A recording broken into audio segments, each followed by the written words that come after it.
you been seeing this term thrown around lately? Un-American or anti-American? Anti-American views. Anti-American. An anti-American group. Anti-American policies. This is anti-Americanism. Calling the House Un-American Activities Committee to order.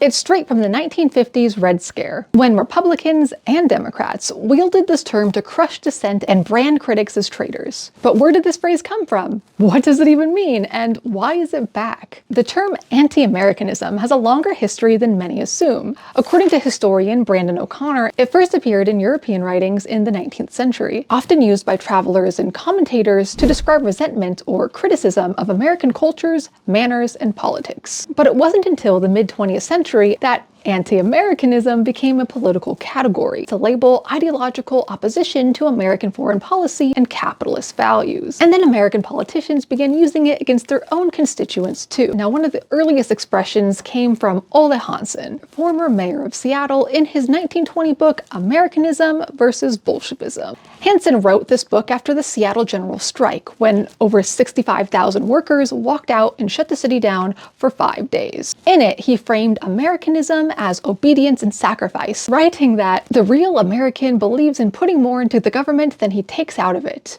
The Bolshevist wants to take more out than he puts in. Americanism stands for law. Bolshevism disdains law. It captures the first Red Scare panic, portraying socialism and organized labor as existential threats to Americanism. And these weren't fringe views. The American Legion pledged to fight every un-American radical organization. In 1920, Attorney General A. Mitchell Palmer warned that un-American agitators were plotting to tear down the pillars of our civilization. The Lusk Committee issued reports on un-American propaganda activities, equating labor unrest with foreign subversion. At the root, it was panic, fear that the Russian Revolution might spread here. The rhetoric wasn't harmless. Under the banner of Americanism, the government silenced unions, banned radical newspapers, and deported hundreds of so-called un-American activists. That accelerated during the Cold War. Critics of the US wars in Korea and Vietnam were often lumped together as un-American dissidents. This label was used to justify loyalty oaths, blacklists, and repression of labor and civil rights organizers. The 2025 White House Memorandum on Countering Domestic Terrorism again equates dissent with extremism. It says anti-fascist movements portray foundational American principles as fascist to justify and encourage acts of violent revolution. And common threads animating this violent conduct include anti-Americanism, anti-capitalism, and anti-Christianity. Just like during the Red Scare, those calling themselves defenders of Americanism have weaponized the term to protect the status quo and maintain entrenched racial hierarchies,